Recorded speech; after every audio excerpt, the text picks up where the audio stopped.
Welcome back, and today we're going to have a discussion and shoe review of the Trickers Belgrave. This actually runs for 495 pounds with VAT, but 329 without VAT if you're not in the Europe. This also is September, so I'm promoting a fundraiser that I'm doing for the Leukemia and Lymphoma Society. If you know anybody who's been affected by any of these diseases, it's a great cause and something that can make a material difference to those families. So even $1 will help. Consider donating.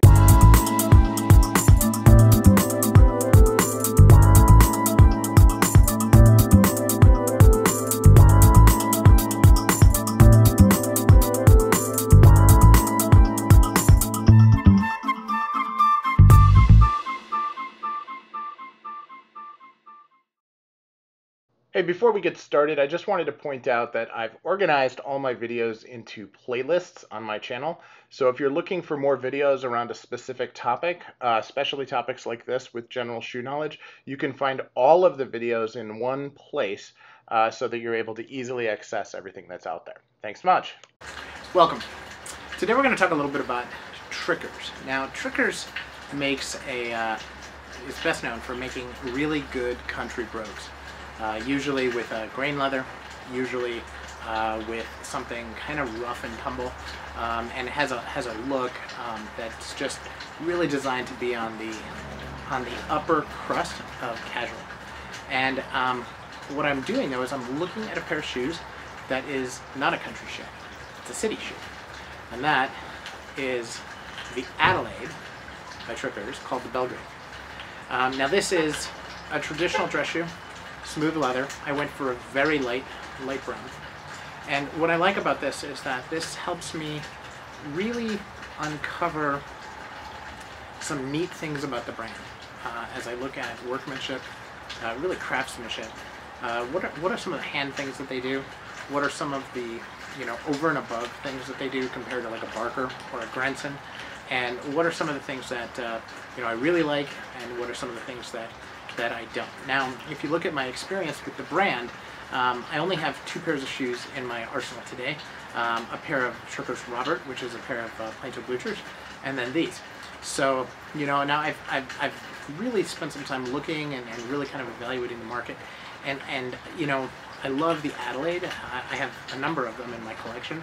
And so I wanted to compare Trickers in the Adelaide format because it's something that I care about, and I want to make sure that I'm comparing things that are important to me. But at the same time, I also think that it's your traditional dress shoe, and when you're looking at Trickers, I think a lot of people will completely discount the dress shoe because it's not something that they're known for. But this is a very, very fine shoe. It's blind stitched. It's a really, really nice sole. I don't have a lot of wear in it, and that's mostly because of COVID, not because of the shoe, but just not doing a lot of dress shoes. Dress shoe wear, over the course of this year. So that's kind of impacted my wear a little bit, and as you guys know from my unboxings, I have acquired a few. But as I look at this, I mean, there are a couple of observations that I want to make on it, and things that I think are really good, and then there are a couple of things that I think are worthy of note that may be something that I need to question. So now first, this is a very big shoe for the size. I wear a UK 10. My UK 10 on the other Trickers is, the Trickers Robert, is unlined and fits me pretty snugly. And these, my foot swims.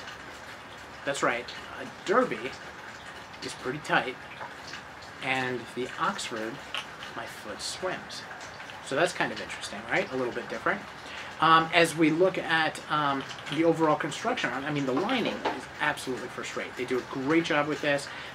Even if you look at the tongue, you know how a lot of the shoes nowadays have the upper material further than the lining on the tongue, and you get this kind of like loosey-goosey feel to it where it doesn't feel well put together.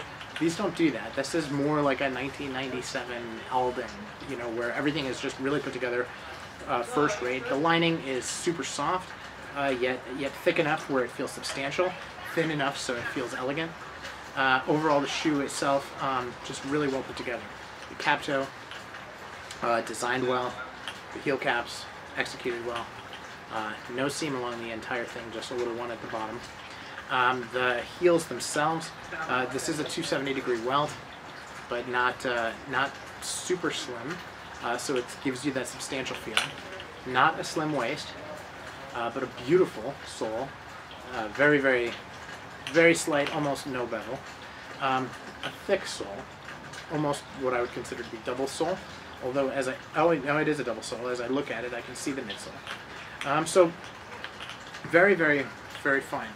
The brogue holes are small, which is the antithesis of Trickers. Usually the brogue holes are big. They have the really small pins, and then they have the small ones, so you have that little rectangular box pattern here. And you know, they have the dovetail heel, which is a nice touch. A lot of the shoes now do not have the dovetail heel, mostly Americans, but nice to see that on the Trickers. And they do a fair amount of nailing, but straight nails, not like little squares on the heel. My only complaint is that it's a big shoe. And so where my foot would normally, you know, be very, very tight in the shoe, and maybe I'll do a shoe battle between the two Trickers so you can actually see that on my feet. But it is a substantial difference, and I think it's worthy of pointing out. If I bought them again, I would probably size down. But very, very well crafted. The fine amount of details on the welt in terms of fudging. Not to the point where the fudging hides the stitches, but it is very pronounced. It is also underneath the edge, you know, so if you've watched my reviews before, you know that when they put the fudging wheel on, a lot of times they actually have an edge on the, where you can see it, kind of like pinking, but there's none of that. I mean,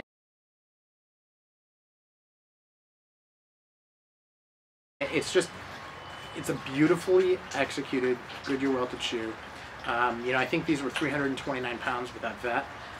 So if you're looking for something that's in the $450 area, a classic, beautifully made, economical at that, and I'm sure that they go on sale over time as well. Just a fantastic option. The other thing that I would recommend is if you buy from certain dealers, they include the shoe trees free of charge. This is a $70 pound, I think, shoe tree. And I bought these through Petaware.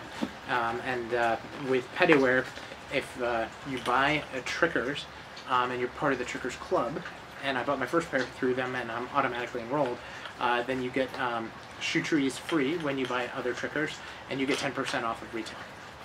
That's pretty darn good on a brand that's more like Alden in the States, and is, you know, aside from, you know, when you're looking at the mass-produced unpopular shoes, you know, the really high-end shoes don't go on sale.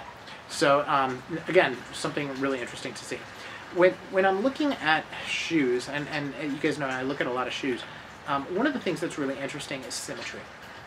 And you look at symmetry, there's a lot of different areas where you can see symmetry, but one of the most interesting to me as I look at a lot of adelaides is the symmetry of the brogue holes and the stitching, to make sure that, you know, it's usually in the middle of the stitching. And so I'll take some pictures and really show this off, but Trickers does a pretty darn good job of highlighting that and making that really clear so that it's really in the middle, and they're really kind of there all the time. Not every brand does. So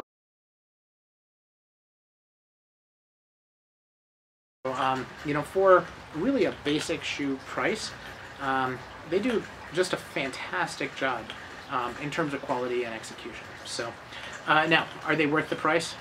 Absolutely. You know, if you compare this to American shoes, you know, Cap Toe Oxfords would be like the Alden Straight Edge, or the Allen Edmonds Park Avenue, and you know, at list price, this is going to be about $50 more, and you really get all of the high quality additions in workmanship, like the line stitch, like the fudging, you know, and other traditional English things like the quality of the leather that you don't see. And not to say that their leather is bad, okay? I want to make sure that I'm really clear on that. It's not, it's just different, right? The English makers do things a little differently.